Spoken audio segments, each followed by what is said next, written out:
एक बार की बात है। एक गांव में एक छोटा व्यापारी रहता था। उसे रोज शराब पीने की एक बुरी आदत थी। उसकी इस आदत की वजह से वो और उसका पूरा परिवार परेशान रहता था। घर में हमेशा ही अशांति और तनाव का वातावरण बना रहता। अक्सर वो व्यापारी शराब पीकर गांव में किसी न किसी से झगड़ा कर लेता और लोगों को गाली बकता। उसकी इस हरकत की वजह से उसका व्यापार भी कम होता जा रहा था। वो व्यापारी भी इस बात को समझता था कि उसकी इस बुरी आदत की वजह से उसके घर वाले भी परेशान रहते हैं और उसका नाम खराब होने की वजह से उसका व्यापार भी दिन प्रतिदिन कम होता जा रहा है। वो व्यापारी अपनी इस बुरी आदत को छोड़ने का कई बार प्रयास भी कर चुका था, लेकिन वो हर बार इसमें असफल ही हुआ था। इसलिए अब से जब भी कोई उसे उसकी इस बुरी आदत को छोड़ने के लिए कहता तो वो उसे तेज आवाज में जवाब देता, मैंने इस आदत को नहीं पकड़ रखा है, बल्कि इस आदत ने मुझे पकड़ रखा है। उस व्यापारी की पत्नी उसकी इस आदत से सबसे ज़्यादा परेशान रहती थी। वो उसकी सेहत को लेकर चिंतित थी, जो कि दिनों दिन गिरती जा रही थी। वो चाहती थी कि उसका पति शराब पीना छोड़ दे, लेकिन वो इसके लिए कुछ भी नहीं कर पा रही थी। फिर एक दिन उसे गांव में किसी बौद्ध भिक्षुक के आने की खबर मिली। बौद्ध भिक्षुक बहुत ही बड़े ध्यानी व्यक्ति थे और वो लोगों की समस्याओं को सुलझाने के लिए काफ़ी प्रसिद्ध भी थे। व्यापारी की पत्नी उसे लेकर उस जगह पहुंची जहां बौद्ध भिक्षुक ठहरे हुए थे। बौद्ध भिक्षु ने उनसे उनकी समस्या बताने के लिए कहा। दोनों पति पत्नी ने बौद्ध भिक्षु को सारी कहानी सुनाई। बौद्ध भिक्षु ने ध्यान से उनकी समस्या को सुना और कहा, तुम दोनों अभी जाओ और कल सुबह फिर आना। दूसरे दिन सुबह वो पति पत्नी उस जगह पर फिर पहुंच गए जहां बौद्ध भिक्षु ठहरे हुए थे। उन दोनों ने देखा कि बौद्ध भिक्षु एक बड़े से पेड़ को पकड़कर खड़े हुए हैं। व्यापारी ने कहा, महाराज, आप ये क्या कर रहे हैं? आपने इस पेड़ को क्यों पकड़ रखा है? भिक्षु ने कहा, अभी तुम दोनों जाओ और कल सुबह फिर आना, मैं तुम्हें तुम्हारी समस्या का समाधान बता दूंगा। अगली सुबह जब वो दोनों फिर बौद्ध भिक्षु के पास आए तो उन्होंने देखा कि बौद्ध भिक्षु फिर से उसी पेड़ को पकड़कर खड़े हुए हैं। उन दोनों ने बौद्ध भिक्षु से अपनी समस्या का कारण जानना चाहा, लेकिन बौद्ध भिक्षु ने उन्हें फिर से कल आने के लिए कहा। ये प्रक्रिया अगले एक हफ्ते तक चलती रही। वो दोनों रोज सुबह आते, लेकिन भिक्षु फिर उन्हें अगले दिन आने के लिए कहते। एक हफ्ते तक रोज आने की वजह से वो व्यापारी थोड़ा सा परेशान हो गया और उसने भिक्षु से पूछा, महाराज, आप ये क्या कर रहे हैं? आप इस पेड़ को छोड़ क्यों नहीं देते? बौद्ध भिक्षु ने कहा, मैं क्या करूं, मैं परेशान हूं। मैं तो इस पेड़ को छोड़ना चाहता हूं, लेकिन ये पेड़ मुझे नहीं छोड़ता, इसने ही मुझे पकड़ रखा है। ये सुन वो व्यापारी जोर से हंसता है और कहता है, महाराज, इस पेड़ ने आपको नहीं पकड़ रखा, आपने इस पेड़ को पकड़ रखा है और आप जब चाहें इस पेड़ को छोड़ सकते हैं। यह सुन बौद्ध भिक्षु थोड़ा गंभीर होकर बोले, मेरे दोस्त, पिछले एक हफ्ते से मैं तुम्हें यही तो समझाने की कोशिश कर रहा था कि तुमने शराब पीने की आदत को पकड़ रखा है। उस आदत ने तुम्हें नहीं, और तुम जब चाहो उस आदत को छोड़ सकते हो। बौद्ध भिक्षु की बातें सुनने के बाद व्यापारी को अपनी गलती का एहसास हुआ और उसे समझ आया कि अपनी सारी बुरी आदतों का जिम्मेदार वो खुद है। वही है जिसने उन आदतों को अपने अंदर पकड़ रखा है और अपनी मजबूत इच्छा शक्ति के दम पर वो जब चाहे इन आदतों से छुटकारा पा सकता है। दोस्तों, प्रकृति का एक बहुत ही सीधा सा नियम है कि इसे खालीपन पसंद नहीं है। अगर कोई खाली स्पेस है तो ये उसे हवा से भरने की कोशिश करेगी। अगर कोई खाली जगह पड़ी है तो ये उसे खरपतवारों से भर देगी। अगर हम खाली बैठे हैं तो ये हमारे मन को फालतू विचारों से भर देगी।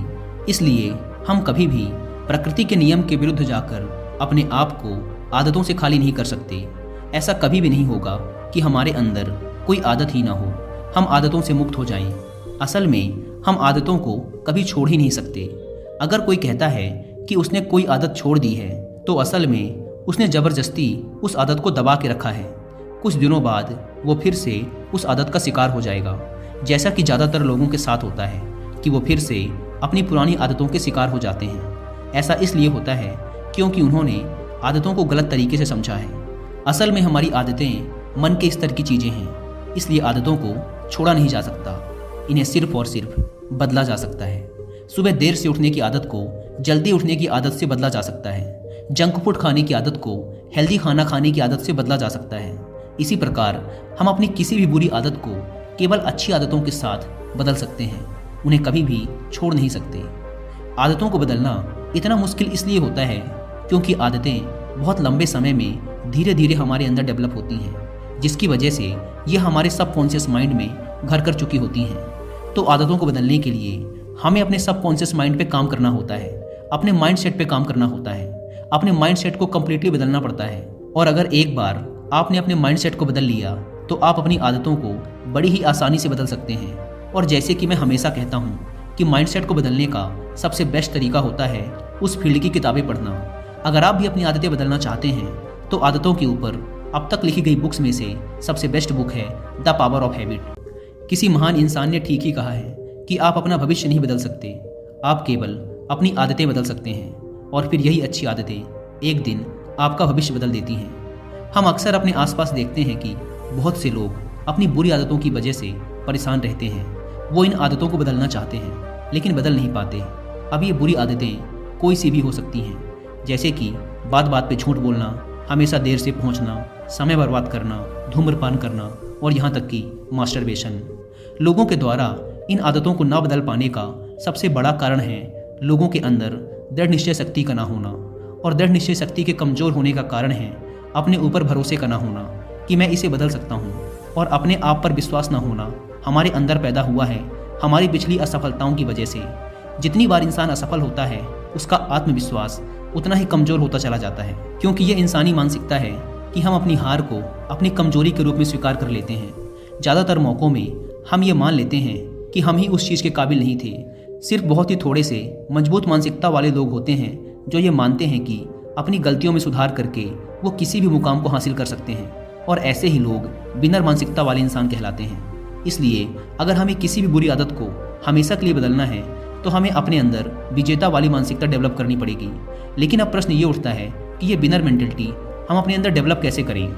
देखिए, विनर मेंटलिटी हमारे अंदर डेवलप होगी छोटी छोटी लेकिन लगातार सफलता मिलने के बाद, क्योंकि विनर मेंटलिटी का मतलब ही है एक जीतने वाले, एक सफल इंसान की सोच। और ये सोच केवल लगातार छोटी छोटी जीत हासिल करके ही अपने अंदर विकसित की जा सकती है। मान लीजिए आप सुबह देर से उठने की आदत को जल्दी उठने की आदत से बदलना चाहते हैं, तो देखिए यहाँ पर विनर मेंटलिटी कैसे काम करती है। मान लीजिए आप रोज़ सुबह 9 बजे सोकर उठते हैं, लेकिन आप सुबह 6 बजे उठने की आदत डालना चाहते हैं, मतलब रोज़ से 3 घंटे पहले। अगर मिनट में देखें तो 180 मिनट पहले। अब आप इस 180 मिनट को अगले 30 दिनों में बांट दें, जो कि होते हैं 6 मिनट रोज के। अब आप अगले दिन सिर्फ 6 मिनट पहले उठने की कोशिश करें, 9:54 का अलार्म लगाएं। और ये आपके लिए मुश्किल भी नहीं होगा, क्योंकि ये एक छोटा सा बदलाव है। जब आप अगले दिन 6 मिनट पहले सोकर उठ जाएंगे तो आपको एक विजेता वाली फीलिंग आएगी और आप अगले दिन के लक्ष्य को पूरा करने के लिए और दृढ़ संकल्पित हो जाएंगे। इसी प्रकार जब आप अगले दिन 12 मिनट पहले सोकर उठ जाएंगे तो आपका खुद पर विश्वास और मजबूत हो जाएगा। और अगर आपने अगले 30 दिनों तक लगातार सिर्फ 6 मिनट जल्दी उठने की आदत को बरकरार रखा और अपने अंतिम लक्ष्य को हासिल कर लिया, तो ये जीत आपकी मानसिकता पर बहुत ही गहरा असर डालेगी। और ऐसे ही डेवलप की जाती है एक विनर मेंटलिटी। और फिर आपकी ये अच्छी आदत आसानी से बदलेगी भी नहीं, क्योंकि आपने इसे धीरे धीरे विकसित किया है, अचानक से नहीं बदला। मान लो आप अचानक से 9 बजे की जगह सुबह 4 बजे उठने का फैसला करते, तो हो सकता है कि आप 1-2 दिन सुबह 4 बजे उठ भी जाएं। लेकिन इस बात की बहुत ज़्यादा संभावना है कि कुछ दिनों बाद आप फिर से अपनी पुरानी आदत पर लौट आएंगे, क्योंकि यहाँ पर आपने अचानक ही बड़ा बदलाव कर दिया। और हमारा मन कभी भी आसानी से किसी बड़े बदलाव को स्वीकार नहीं करता। इसलिए अगर आपको एक विनर मेंटलिटी अपने अंदर डेवलप करनी है तो आपको छोटी ही सही लेकिन लगातार सफलता हासिल करनी है, ताकि ये जीतने वाली सोच आपके अंदर घर कर जाए, आपके सबकॉन्शियस माइंड में पक्की हो जाए। और फिर यही सफल और दृढ़ संकल्प वाली सोच आपकी हेल्प करेगी आपकी किसी भी बुरी आदत को बदलने में।